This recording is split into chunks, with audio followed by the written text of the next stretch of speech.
Hey, comment ça va? Une tireuse d'élite attend une embuscade, attendant l'arrivée d'un avion. Lorsqu'un homme sort de l'appareil, elle tire. Ensuite, elle récupère la capsule déclenchée et commence à réfléchir à sa route d'évasion. Un peu plus loin, un homme se réveille d'un cauchemar et décide de conduire la nuit, essayant d'oublier le rêve perturbant. Il passe les heures jusqu'à l'aube au bord de la mer, observant tristement un couple heureux se promenant avec leur chien. Plus tard, il reçoit une lettre d'un expéditeur inconnu et se rend à la base du corps des marines. En arrivant sur le territoire fédéral, il se dirige vers le bureau d'une femme qui se présente comme l'agent Bartholomew. Elle sait que Levi vient d'une famille militaire et qu'il est lui-même un tireur d'élite de haut niveau, avec 113 morts particulièrement difficiles dans son historique. Après sa retraite, Levi a accepté des contrats privés, mais en ce moment, il n'a aucune obligation. Bien qu'il soit toujours prêt à travailler avec les Marines, il refuse tout contrat, car le psychologue militaire l'a jugé inapte au service. Il est seul, sans petit ami, sans proche pour se soucier de lui. Il ne consomme aucune substance ni ne fait d'expérience avec des drogues, car cela affecte sa précision. Il aurait pu faire appel du diagnostic du médecin, mais il n'y voit pas d'intérêt, tout comme pour bien d'autres choses. Pendant ce temps, dans un cimetière d'un petit village en Lituanie, un homme joue bac à l'accordéon lorsqu'il voit sa fille s'approcher. Elle est la tireuse Draza. Aujourd'hui est le jour d'hommage à sa mère et ils essaient toujours de se retrouver sur sa tombe. Le père a entendu des rumeurs selon lesquelles Draza avait accepté un contrat pour éliminer un oligarque biélorusse. Et la fille admet que c'était un travail difficile, car l'homme qu'elle a tué avait 4 enfants. Cependant, le père lui rappelle que cet oligarque vendait des bombes à phosphore et des mines antipersonnelles. Il est donc impossible de compter combien d'enfants ont perdu leur santé ou leur vie à cause de cet homme. Draza remet au père une capsule déclenchée qu'il garde dans un portefeuille avec d'autres, convaincu que sa fille fait ce qu'il faut. Il lui demande de rester avec lui pendant quelques semaines, mais elle a déjà reçu l'ordre de se présenter à Moscou le lendemain. Le père désapprouve. Après tout, elle est lituanienne et n'a pas à obéir à ses ordres. Il est en état terminal et ne veut pas mourir dans une douleur extrême. Il a donc décidé de mettre fin à sa vie le jour de la Saint-Valentin. Il lui demande, où qu'elle soit le 14 février, d'allumer une bougie, de regarder Orion et de dire adieu. Quelque temps plus tard, Levi part pour une nouvelle mission. La destination est une zone restreinte où son avion ne peut pas entrer. Pour atteindre son poste désigné, il devra parcourir 38 km à pied vers le nord. Ses appareils électroniques et sa montre sont confisqués, mais il reçoit une enveloppe scellée contenant les détails de la mission. Levi saute en parachute et atterrit rapidement dans une forêt. Il marche à travers les montagnes jusqu'à atteindre sa destination, où un soldat l'accueille et lui remet le poste. Jasper est soulagé de le voir car il a passé une année entière là-bas. Seul Levi admet qu'il ne sait absolument rien de la mission, même pas dans quel pays il se trouve. Jasper, pour sa part, ne peut pas clarifier la situation non plus, car il est dans la même situation. Bientôt, le soldat le conduit vers une tour qui servira de logement pour Levi pendant l'année à venir. L'endroit est totalement autonome, équipé de panneaux solaires, d'un générateur et d'un système de collecte d'eau de pluie. La région regorge de gibier et possède même un petit potager. De l'autre côté du ravin, il y a un poste identique appartenant au bloc de l'Est. Levi ne peut pas y aller, même s'il le voulait. Les pentes du ravin sont minées et couvertes de pièges de toutes sortes. Ainsi, chaque côté remplit simplement ses fonctions. Le travail est simple et adapté à un technicien qualifié. Effectuer des patrouilles quotidiennes sur la frontière occidentale et inspecter les points de défense fortifiés. La vérification des communications avec le monde extérieur a lieu tous les 30 jours. Des émetteurs satellites ont été installés le long de la frontière pour dissimuler le ravin, envoyant des signaux faux. Par conséquent, cet endroit devient invisible pour les satellites espions et les drones de reconnaissance. Il n'y a aucune communication avec le monde extérieur. Dans un scénario extrême, il y a un bouton de panique qui alerte les autorités en cas de problème. Si tous les systèmes échouent ou s'il y a une invasion, le système active le protocole Stray Dog. Jasper ne sait pas ce que cela signifie, mais si Levi entend les sirènes, la meilleure option est de fuir. On croit que tout cela est lié à la guerre froide, car chaque année, quelqu'un de l'Ouest patrouille ce côté tandis que quelqu'un de l'Est surveille l'autre côté du ravin. Pendant 75 ans, personne n'a découvert ce qui se cache réellement dans le ravin.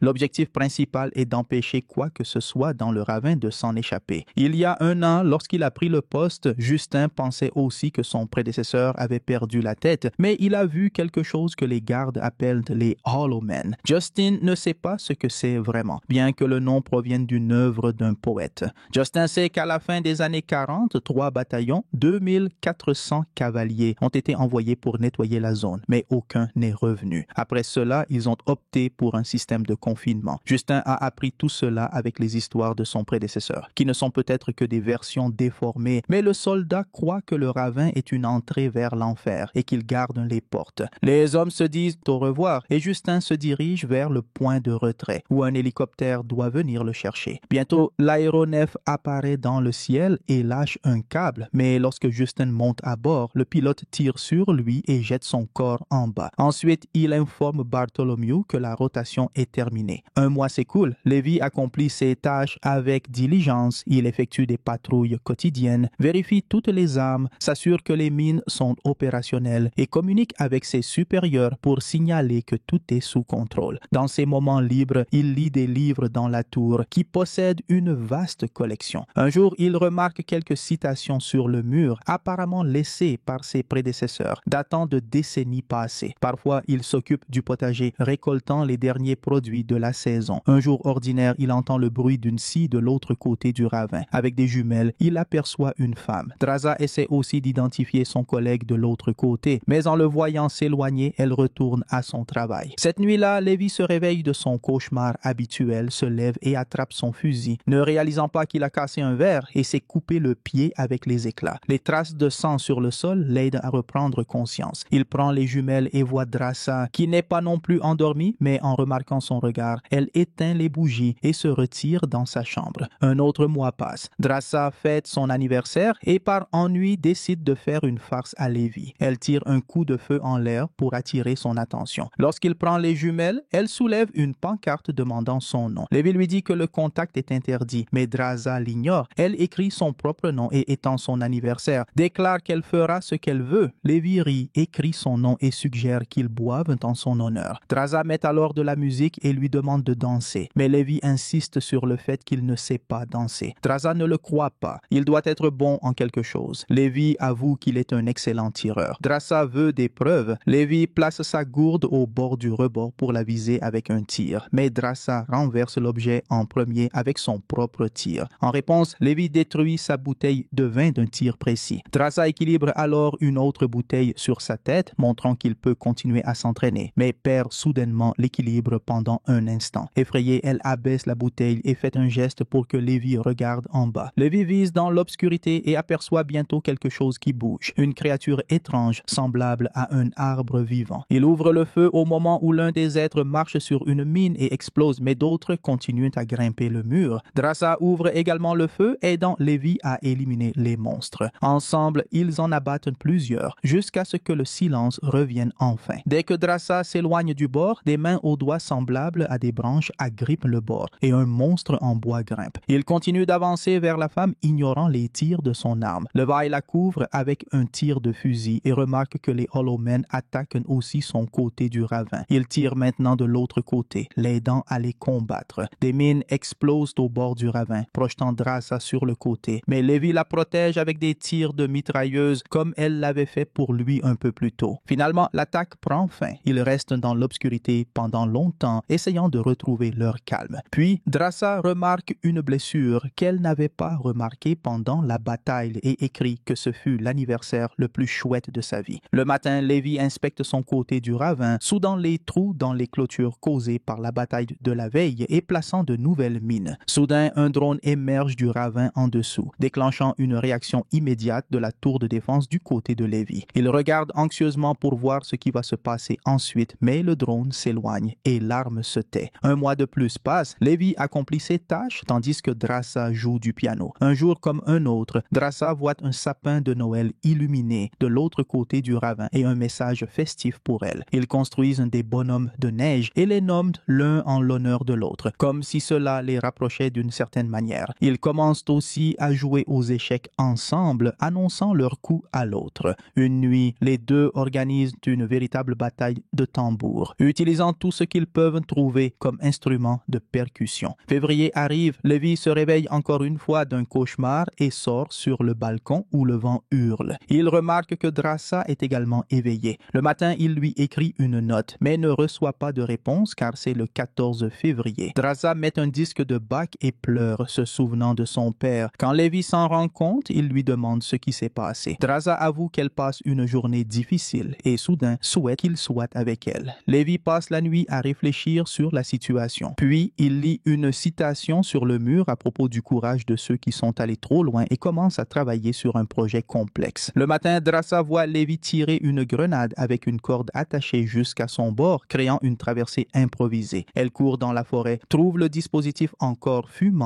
éteint les flammes et attache la corde à un arbre. Puis, elle remarque une note avec une invitation à dîner. Lévi se prépare et cueille un bouquet de fleurs sauvages, puis se lance sur la corde de l'autre côté du ravin. Cependant, il ralentit avant d'atteindre le bord de Draza et doit se hisser avec les mains, ce qui n'est pas facile. Draza l'invite à manger de la tarte au lapin et il lui remet les fleurs. Il ne peut s'empêcher d'exprimer son admiration. De près, elle est encore plus belle. Elle lui suggère de prendre un bain dans le sauna d'abord, puisqu'il est en sueur après la traversée. Lévi rit, expliquant qu'il a mal calculé la tension de la corde. Draza promet de lui apporter des vêtements laissés par les occupants précédents, mais pendant que Lévi prend son bain, elle les accroche un peu trop loin, forçant Lévi à courir nu pour s'habiller. Plus tard, ils mangent et spéculent sur l'endroit où ils peuvent être dans le monde. Tous deux ont été drogués pendant le transport, donc ils n'en ont aucune idée. Lévi est sûr d'une chose, ils sont dans l'hémisphère nord. Ensuite, il avoue qu'il est un tireur d'élite. Draza comprend immédiatement qui il est. Son tir au Yémen a été l'apogée de la précision. Lévi change de sujet et recommence à parler de leur emplacement. Draza explique que son père lui avait conseillé de ne pas découvrir toute la vérité. Lévi raconte son enfance en Oregon, où son père lui a appris à tirer. Le soir, ils mettent de la musique et Draza réussit à faire danser Lévi. Remarquant qu'il a menti sur le fait de ne pas savoir, il est très gracieux. Les deux se rapprochent encore plus, puis ils parlent de tout, avides d'en apprendre davantage l'un sur l'autre. Lévi avoue avoir écrit un poème dédié à elle, mais refuse de le réciter. Le matin, Lévi dit au revoir à Draza, admettant que sa tarte était tout simplement divine, puis retourne de l'autre côté du ravin. Mais en s'approchant de son côté, une mine explose. La corde se rompt et il chute dans le ravin.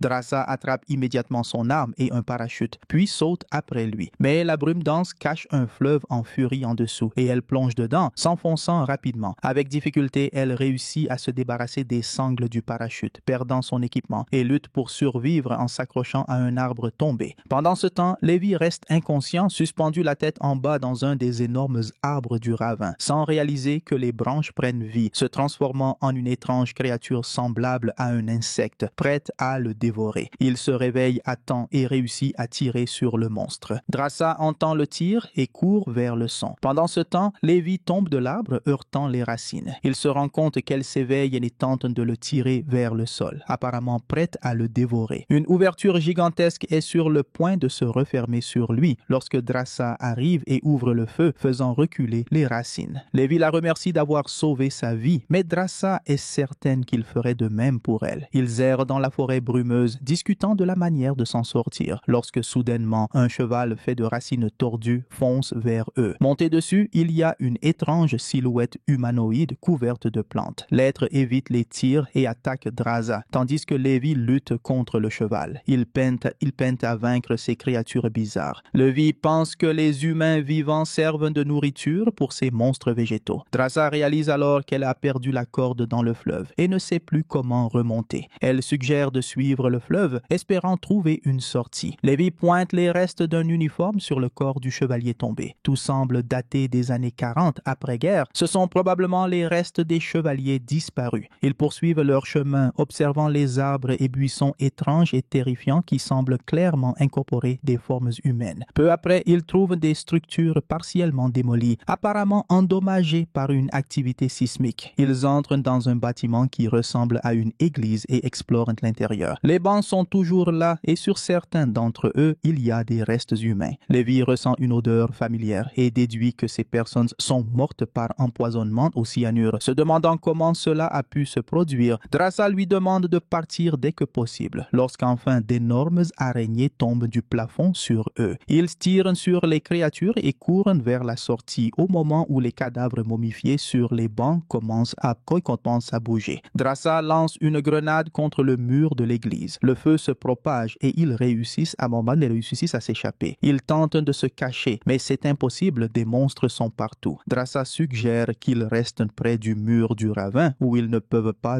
être attaqués par derrière. Ils courent jusqu'à là et trouvent une entrée vers un hangar relativement intact où ils réussissent à se barricader et à se reposer un peu. Bientôt, ils réalisent qu'ils se trouvent dans une base construite dans la roche du ravin. Ils découvrent un ancien laboratoire rempli de produits chimiques et de composés. En fouillant les lieux, Levi trouve un rouleau de film et un générateur qui fonctionne encore malgré les années. Les lumières s'allument, Levi trouve un projecteur et il regarde une vidéo où une scientifique décrit une coalition secrète de nations orientales et occidentales à la fin de la Seconde Guerre mondiale. Pendant que Oppenheimer développait la bombe nucléaire, ce laboratoire travaillait à la création d'une ogive chimique d'une puissance destructrice sans précédent. Puis, un fort tremblement de terre a frappé le ravin, détruisant le laboratoire. La contamination biochimique qui en a résulté a fusionné l'ADN humain avec des plantes, des animaux et même des insectes, transformant les humains en monstres. Cependant, certains individus ont montré une plus grande résistance à l'infection. Si aucune mutation n'apparaît en 5 jours, la personne est immunisée. La femme dans la vidéo montre des changements effrayants dans son corps, tandis que Draza remarque une ampoule scellée contenant une solution. Pendant ce temps, la scientifique poursuit, affirmant que l'humanité peut être épargnée uniquement parce que le ravin se trouve dans une région inaccessible. Elle demande pardon et espère que Dieu leur accorde miséricorde, puis la vidéo se termine. Ils poursuivent leur chemin et trouvent bientôt une salle avec des équipements modernes qui n'existaient clairement pas dans les années 50, ce qui signifie que le laboratoire a fonctionné jusqu'à récemment et ils ne comprennent pas pourquoi il n'a pas encore été détruit. Levi allume un ordinateur et lit le nom d'une organisation militarisée, Dark Lake. Il réalise qu'il ne travaillait pas pour l'armée, mais pour une entreprise privée, manifestement très riche et puissante. Il sait que les drones de Dark Lake collectent des spécimens hybrides partout dans le monde, ce qui suggère que l'entreprise crée des super soldats et protège ses secrets. Levi voit alors le nom d'un programme, Stray Dog, et se souvient de l'avertissement de JD. Il réalise que c'est le code pour une bombe thermique censée détruire le ravin en cas de fuite. Mais apparemment, le tremblement de terre l'a endommagé. Levi admet que s'il n'arrive pas à sortir, cela en valait encore la peine, car il a rencontré Draza. Ils se préparent à repartir quand Draza se rend compte qu'elle a oublié son sac à l'entrée, où se trouvent toutes ses munitions. Ils n'ont d'autre choix que de revenir. Lançant une grenade fumigène pour se couvrir, ils sortent rapidement. Draza récupère le sac, mais depuis la brume, une longue racine s'étend, agrippant sa jambe et l'entraînant à grande vitesse. La racine passe près de Levi, un chevalier de racine l'a capturé, l'emmenant dans l'obscurité. Draza tente de couper la racine, mais elle est projetée contre quelque chose et perd connaissance. Levi la suit et trouve bientôt un silo de missiles en ruine. Draza se réveille et se rend compte qu'elle est suspendue dans une pièce, un Hollow Man la regardant, comme s'il décidait par où commencer à la dévorer. Elle parvient à se libérer et à se battre, mais la créature est trop forte. Draza l'incendie avec un morceau de bois enflammé, mais est presque dominé. Puis, Levi apparaît, la sauvant. Il examine le Hollow Man et se rend compte qu'il s'agit des restes de l'un de ses prédécesseurs, l'officier qui a nommé les créatures les Hollow Men. Ils partent et découvrent bientôt des fusées endommagées au milieu d'une foule d'humains mutants, dont la fusion avec des plantes a transformé l'endroit en un cauchemar couvert de toiles. Draza et Levi essaient de traverser, mais un humain plante attrape Draza et Levi lutte pour la libérer. Ils fuient, tirant sur les racines vivantes, jusqu'à ce que Draza lance une grenade incendiant les hybrides et créant une route de fuite. Bientôt, ils trouvent un jeep encore fonctionnel équipé d'un treuil puissant et le conduisent jusqu'à la base du ravin. Pendant que Draza lutte contre les Hollow Men, Levi utilise le treuil pour lancer un câble jusqu'au sommet et le véhicule commence à les tirer vers le haut. Mais les monstres ne renoncent pas. Pendant toute l'ascension, ils doivent se battre contre les Hollow Men, manquant de tomber dans l'abîme. Quand ils sont à quelques mètres du sommet, Levi manque de glisser, mais parvient à s'accrocher à la structure du jeep. Il perce le réservoir de carburant, arrosant les créatures qui s'accrochent encore à la corde. Levi met le feu au carburant et le Jeep tombe, emportant les Hollow Men. Alors que Levi et Draza se suspendent au bord du ravin, ils coupent la corde et parviennent à atteindre la tour de Draza. Après un moment pour reprendre leur souffle, ils réfléchissent à ce qu'il faut faire ensuite. S'ils sont infectés, il n'y a qu'une seule option, redescendre. Mais ils doivent attendre 5 jours pour voir si les symptômes apparaissent. Levi confesse qu'il a été envoyé là-bas parce qu'il n'avait personne pour le chercher. Mais maintenant, tout a changé. Draza suggère de fuir en France, mais Levi pense qu'ils doivent d'abord détruire le ravin. Après leurs adieux, il traverse à nouveau et communique par radio avec ses supérieurs, leur rapportant que tout est normal. Cependant, les drones de Darklight détectent une activité de l'observateur oriental et Bartholomew ordonne l'élimination de Levi. Il n'a aucune idée qu'il est surveillé par une chaîne vidéo secrète et que son voyage en bas a déjà été découvert. Bartholomew ordonne qu'un hélicoptère soit préparé. Le matin suivant, Levi et Draza effectuent leurs rondes habituelles lorsqu'un hélicoptère apparaît. Ils se cachent dans la forêt, mais les drones les trouvent. Tous deux tentent de s'échapper de la zone de mort des missiles du ravin, mais les drones ouvrent le feu, blessant Levi, et Draza parvient à abattre les drones. Enfin, ils quittent la zone de danger, tandis que Bartholomew observe la citation de Bouddha que Levi a laissée sur le mur et se rend compte qu'il est temps de fuir. Mais Levi et Draza ouvrent le feu, déclenchant une réaction en chaîne d'explosion qui expose le ravin au satellite espion. Alors, le protocole Stray Dog est activé. L'hélicoptère décolle, mais il est pris dans l'explosion. Levi est également projeté dans la rivière par l'onde de choc et disparaît dans le courant. Draza l'attend 6 jours dans une caverne voisine, puis elle part. Un peu plus tard, elle s'installe en France et ouvre enfin sa dernière lettre qui contient le poème qu'il lui avait écrit. Elle pleure, se souvenant de lui. Elle commence à travailler dans un café et un jour, soudainement, elle voit Levi assis à une table. Draza se retient de courir vers lui et lui demande simplement pourquoi il est resté disparu si longtemps. Il admet qu'il a été gravement blessé, mais maintenant, il est prêt à travailler dans sa cuisine. Alors, ils s'embrassent. Se terminant ainsi, The Gorge, film d'horreur et d'action de 2025. Et je vous attends dans la prochaine vidéo.